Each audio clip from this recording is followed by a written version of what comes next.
Sahabat YouTube dimanapun Anda berada, berjumpa kembali bersama saya di WSC Channel. Kali ini saya ingin berbagi tentang suatu topik yang sangat relevan di masa-masa pandemi sekarang ini, yang saya beri judul mempersiapkan akhir yang positif. Mengapa saya mengatakan topik ini sangat relevan? Karena selama pandemi COVID-19 ini, kita merasakan duka dan kehilangan yang sangat mendalam. Sudah banyak saudara, keluarga, sahabat, tetangga, dan orang yang kita kenal dekat selama ini secara mengejutkan dipanggil oleh Sang Maha Penggenggam kehidupan ini, menghadap untuk selamanya meninggalkan dunia yang fana ini. Saya pribadi merasakan suasana dan hikmah kepulangan tersebut secara tidak biasa, bahkan semakin sering teringat dan berbisik pada diri sendiri. Apakah hal itu juga akan terjadi dengan diri saya? Nomor berapakah antrian saya? Namun seketika saya pun kembali tersadar bahwa itu semua sudah ada takdirnya. Sudah ada suratan yang tak bisa kita tawar sedikit pun. Apa boleh buat? Mujur tidak bisa kita raih dan malang pun tidak bisa kita tolak. Buah di pohon pasti akan jatuh, ranting di dahan pasti akan layu. Semua yang bernyawa pastilah akan mendapati yang namanya kematian.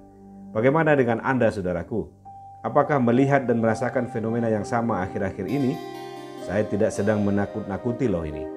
Ini bukan cerita seram atau horor, tetapi ini adalah sebuah keniscayaan yang seyogyanya sudah kita jadikan cerita keseharian sebagai pengingat kita akan suatu tanda, titik, bukan lagi koma, dalam kurung atau tanda seru. Ya, tanda titik yang melambangkan berhentinya sebuah kegiatan secara total. Khalas, finish, kata orang barat sana. Saudaraku, pertanyaan yang lebih penting untuk kita renungkan dan jawab secara sendiri-sendiri adalah, apakah kita sudah siap untuk menghadapi masa-masa seperti itu? Jika kita sudah merasa siap, maka apakah persiapan tersebut akan menjadikan kita untuk berakhir secara positif atau husnul khatimah? Tentulah semua orang akan menginginkan sebuah akhir yang baik, bukan? Sebuah akhir yang positif, baik bagi dirinya sendiri maupun bagi orang yang ditinggalkannya. Lalu pertanyaan lebih lanjutnya adalah, jika kita menginginkan sebuah akhir yang positif atau yang baik, apakah yang sudah kita lakukan untuk mencapai itu? Apakah sudah ada persiapan yang matang? Ibaratkan seorang yang hendak berjalan menuju sebuah tempat petualangan yang diidam-idamkannya, maka tentulah dia mempersiapkan dan membuat rencana perjalanan dengan matang. Persiapan fisik, perlengkapan ini dan itu, persiapan kesehatan, bekal uang yang cukup, serta berbagai jenis informasi penting tentang daerah tujuan yang ingin ditujunya. Semuanya pastilah ditata dan direncanakan dengan matang. Nah, bagaimana dengan persiapan menuju akhir yang positif Anda? Dalam hal mempersiapkan akhir yang positif ini, tentu kita harus memperhatikan 3 pola hubungan yang sangat utama, yaitu pertama, hubungan atau interaksi kita dengan Sang Pencipta, hablu minallah. Kedua, yaitu hubungan dan interaksi kita dengan manusia. Serta ketiga, hubungan dan interaksi kita dengan alam semesta. Yang ingin secara spesifik saya bahas pada kesempatan ini adalah persiapan untuk akhir yang positif dari perspektif hubungan kita dengan sesama manusia. Saya jadi teringat, sekitar 22 tahun yang lalu, saya membaca sebuah buku yang sangat fenomenal berjudul The 7 Habits, A Highly Effective People, karangan Stephen Covey, seorang guru leadership dari Amerika. Bahkan saya pun berkesempatan mendapatkan pembelajaran atau training tentang 7 Habit ini yang sampai sekarang masih saya ingat dan menjadikan bahan renungan setiap saat. Bukan karena apa-apa, tetapi karena saya senang dengan cara penyampaian dan konsep pembangunan mindset atau paradigma yang sederhananya. Begini saudaraku, salah satu pembelajaran yang menarik bagi saya adalah dari 7 habit atau kebiasaan baik yang harus kita pelihara. Kata Mbah Stephen ini adalah kebiasaan kedua, yaitu mulailah dengan pikiran akhir. Begin with end of mind.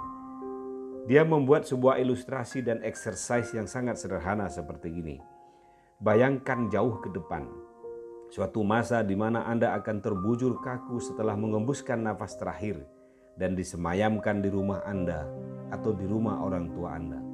Pada hari itu, pada saat itu, banyak orang yang berdiri mengelilingi jasad Anda, dan terdapat di antaranya orang-orang yang sangat penting atau sangat berharga bagi kehidupan Anda, sangat berpengaruh bagi Anda.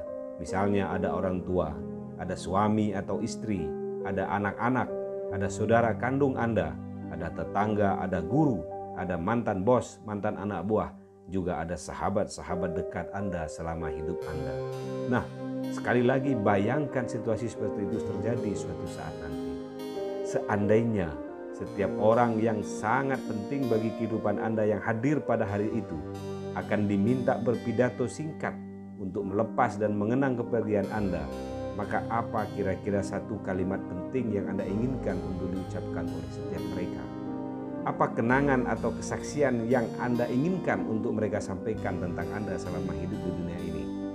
Ingat ya, ini adalah tentang hal yang Anda inginkan, bukan yang Anda prediksi atau yang Anda duga akan mereka ucapkan. Tetapi Anda menginginkan kalimat apa yang akan muncul dari mulut setiap mereka, orang-orang penting dalam kehidupan Anda tersebut. Misalkan saya, ketika saya meninggal nanti, jika orang tua saya masih hidup dan bersaksi, maka saya ingin beliau mengatakan bahwa anakku ini adalah pribadi yang sangat patuh dan menghormati orang tuanya. Saya ingin istri saya mengatakan bahwa saya adalah seorang suami yang bertanggung jawab dan mengayomi semua keluarga. Saya ingin mantan anak buah saya berpidato untuk mengatakan dan bersaksi bahwa mengatakan dia adalah bos yang membuat kami pintar dan maju, dan seterusnya dan seterusnya. Sekali lagi, tentu kita menginginkan sebuah kesan atau kesaksian yang baik-baik, bukan?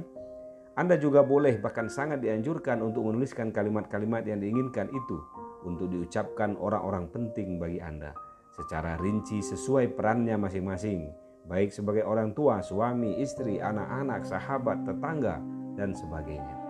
Nah, pertanyaan lanjutan dan paling esensial dari simulasi tersebut adalah, jika Anda menginginkan seperti itu, maka dalam setiap gerak langkah kehidupan Anda, mumpung sekarang ini kita masih hidup, dalam setiap ucapan, pikiran, tindakan, dan interaksi kita dengan orang-orang tersebut, apakah sudah mengarah atau mendorong untuk memastikan mereka akan mengucapkan kalimat-kalimat yang Anda maui tersebut?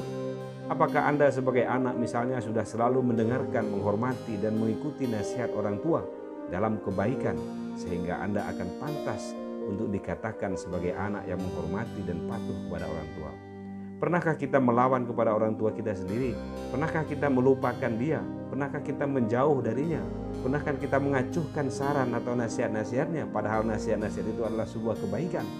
Bagaimana mungkin orang tua kita akan ringan mulutnya mengucapkan yang sesungguhnya tentang kita selama di dunia, jika selama kita hidup berinteraksi dengannya penuh dengan drama-drama dan aksi yang membuat mereka mengurut dada dan menangis?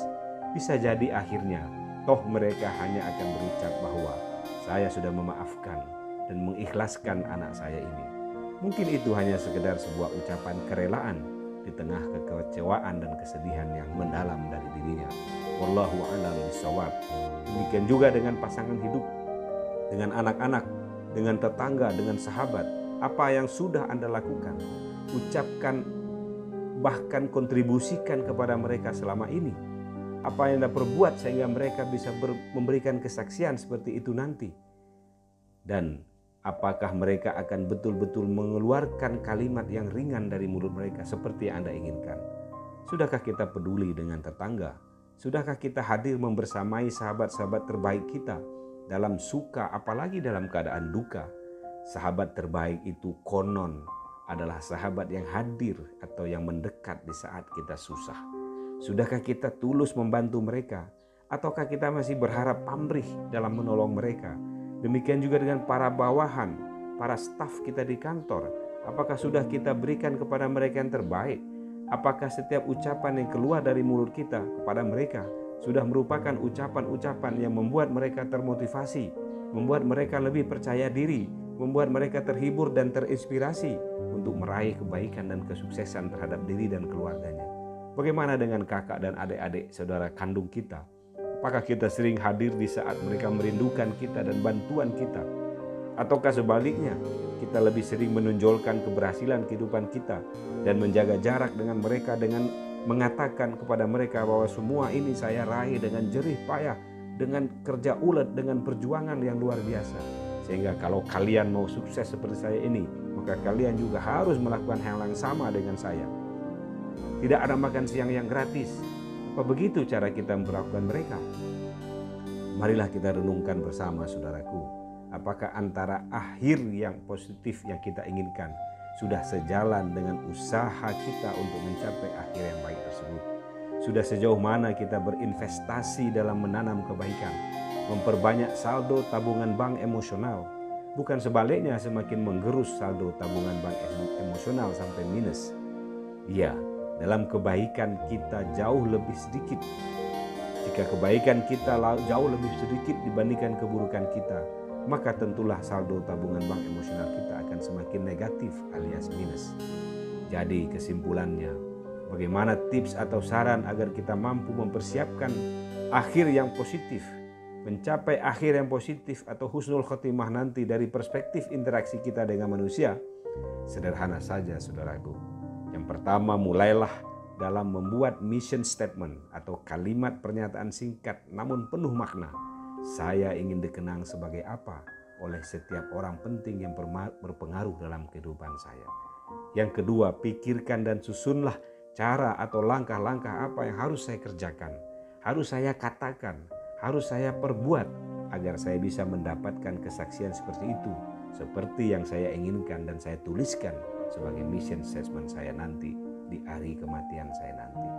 Lalu yang ketiga, lakukanlah, eksekusilah setiap cara atau langkah-langkah yang Anda pikir akan bagus mendorong kepada akhir yang positif tersebut, mendorong kepada kesaksian yang Anda inginkan tersebut, sehingga hubungan dan aktivitas keseharian Anda memang menunjukkan atau memang mempengaruhi atau melambangkan tindakan dan ucapan yang mengarah kepada hal-hal yang Anda inginkan, kalimat yang Anda inginkan, yang Anda sudah tulis dari orang-orang penting dan orang yang paling berpengaruh tersebut.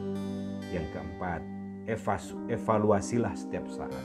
Ingatlah selalu, timbang-timbanglah dan lihatlah saldo tabungan bank emosional Anda. Apakah sudah lebih banyak saldo kebaikan atau saldo positif yang saya lakukan, yang saya bukukan setiap hari? Atau jangan-jangan sudah selalu minus dan selalu tergerus oleh hal-hal yang tidak membuat mereka senang, yang tidak membuat mereka respect dan bangga kepada Anda. Dan yang kelima, selalulah mengingat dan menjadikan mission statement tersebut sebagai alarm bagi Anda dalam suasana apapun. Jika menemui persoalan dalam kehidupan, ingatlah apakah saya kurang memperhatikan mereka. Namun jika menemui kesuksesan, ingat juga apakah saya sudah memberikan perhatian yang cukup kepada mereka. Ataukah saya semakin jauh dari mereka yang disebabkan oleh kesuksesan yang saya peroleh ini. Semoga dapat menggugah kita semua dalam rangka mempersiapkan sebuah akhir yang positif, mendapati husnul khatimah. Amin ya Rabbal Alamin. Menyertai sebuah kesulitan pasti ada kemudahan. Di balik kesulitan itu pasti ada kemudahan. Salam.